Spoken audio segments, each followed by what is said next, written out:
Good morning, collective. Hello, hello, hello. So, how do you recognize credibility? Is it in the body language? Is it in the weight of someone's words? Is it their energy?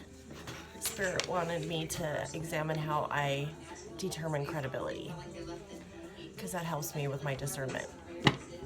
From Ecclesiastes, I can't even say that word right. It's a book in the Bible. Ecclesiastes.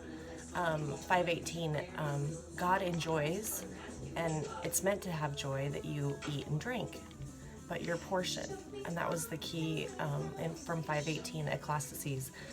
That's the key thing there. Is of course you can eat and drink, but be aware of the portion. There's a certain portion that's allotted to you. This is from so credibility. We don't have to explain stupid. And that's the other thing that Spirit wanted me to tell you, is that we don't have to explain stupid. A lot of these readings that I've been getting, they don't make sense. That someone would be upset at somebody else's portion, right? But we don't have to explain that, we just expose it. Because it really makes a lot of confusing energy, right? When you're doing a reading and you're like, how do you explain such stupidness? It's just stupid. But the universe will. The universe will explain it. Collective, because of the time that you've invested, some of you over 50% of your time to these readings, it's made you wealthy.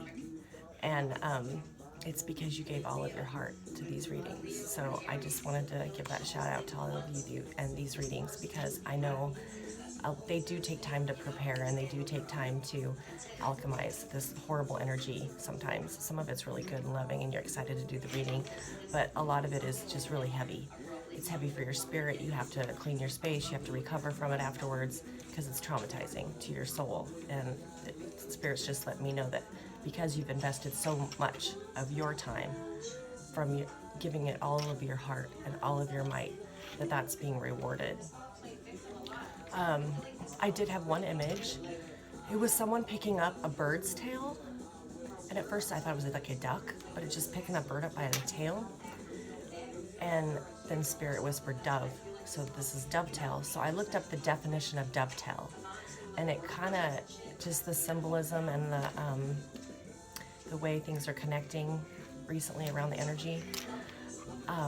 It's triangulate, because when you look up the definition of dovetail, it's saying that it's a joint formed by one or more tapered projections.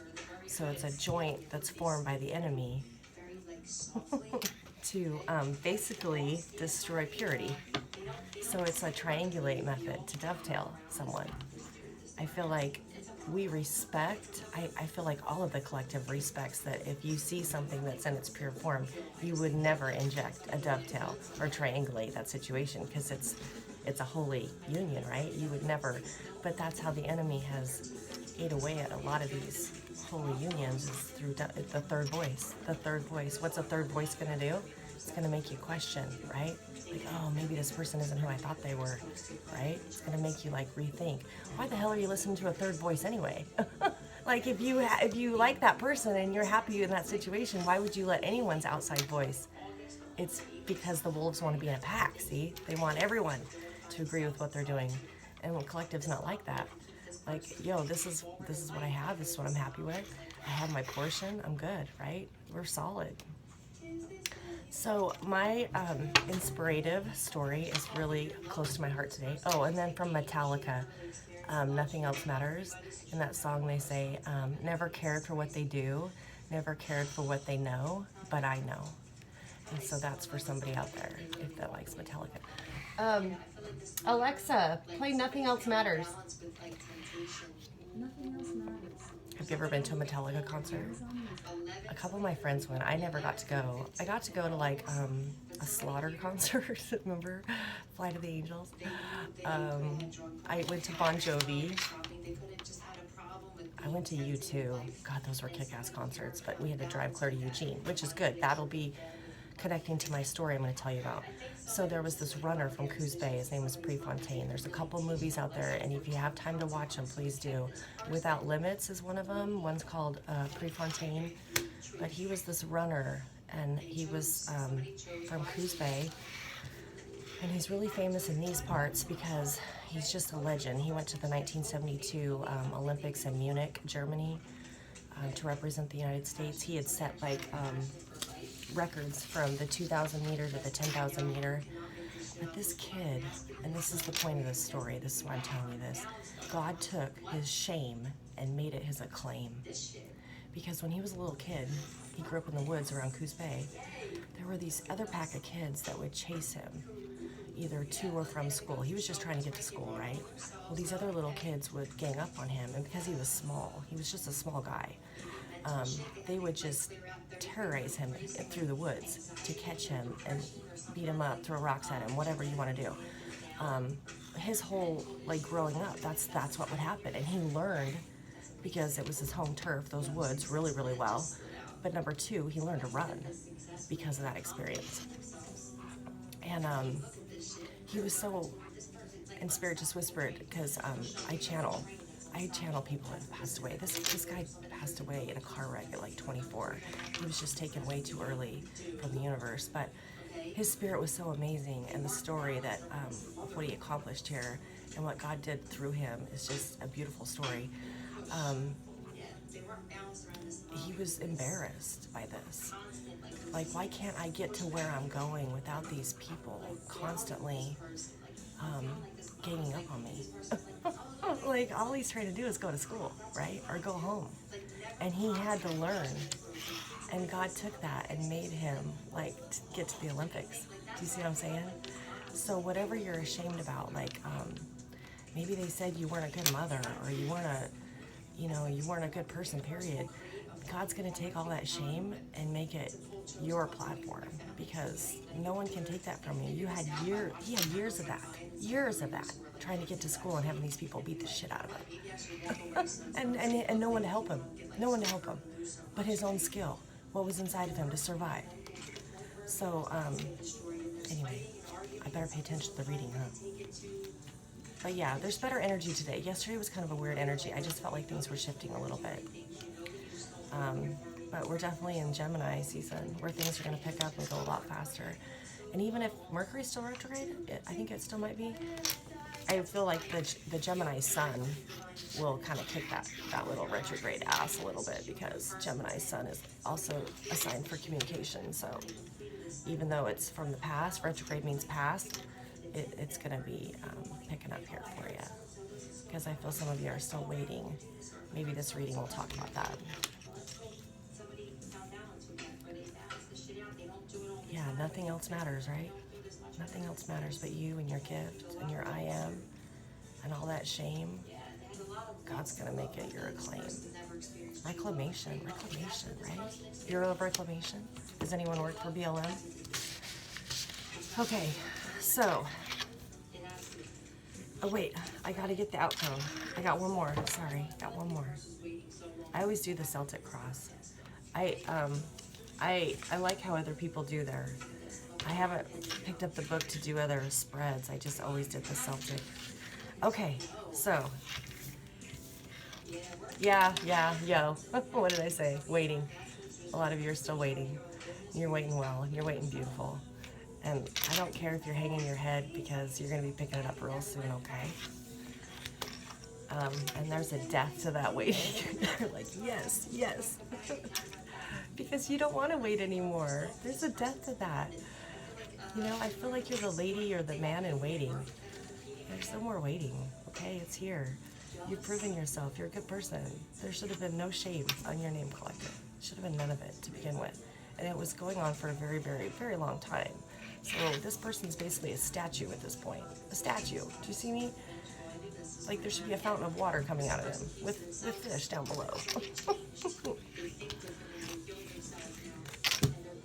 It was burdensome, but that's your unconscious, right? You're leaving the burdens behind. It brought up a lot of memories, a lot of painful memories for you. And you just can't believe that you survived it, to tell you the truth. If it wasn't for the sun setting and coming up again, it's a blur. It's a blur at this point, because there was so much of it. And that's a lot of wands. But that's in your subconscious now. Because now we got this guy coming with a sword. I don't like this card. Am I supposed to like this card? Like, oh, I'm so excited, I get information. I don't like this card because this just tells me that someone's going to come around and either say something really shady or say something too quick or just put you in your place kind of attitude, this card. I don't know. I think you got your Jackie Brown suit on. You're ready to roll with it though, right? Okay. So there was a victory. You were aware of it. It was probably while you were sleeping. There was some kind of victory. You have no idea what the cosmos does on your behalf because they see you being so diligent and loyal. However, there was a victory and you're moving toward calmer waters. I like this energy better because I'd like to know what that victory was. But the universe likes to keep things just tied up with a little bow because they want to surprise you. They don't, even tarot card readers, trying to read for their own lives, God doesn't give you the whole picture, and he does it on purpose because he wants to remind you that I'm in charge and I want to surprise you. And you're sitting there going, but I don't want any more surprises. I don't need any more people chasing me. It's okay. Have that Prefontaine spirit and know that he's going to take all that shame and make it your acclaim. Moving towards some options. These hopefully will not be foggy. Gosh, what am I sensing? I'm sensing that what is revealed to you through this guy is gonna just seem like you are not just telling me this. Are you joking? Because it's just gonna be stuff like, are you kidding me right now? Because maybe you don't know the truth. And so whatever this information throws at you will either confuse you, okay, which you'll have to go away and like process that information, or realize or this could be a card that says, I have a lot of options to look through and decide what is truth for me. What do I want to stand on, okay? This is how people see you. They see you working good, right? Alexa, play Survive.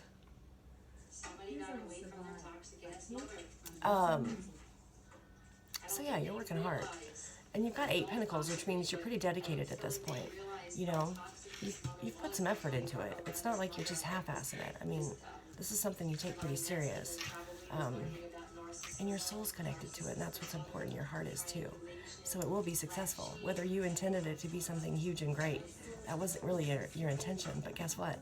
Because you gave it all your heart, God's going to make it great for you.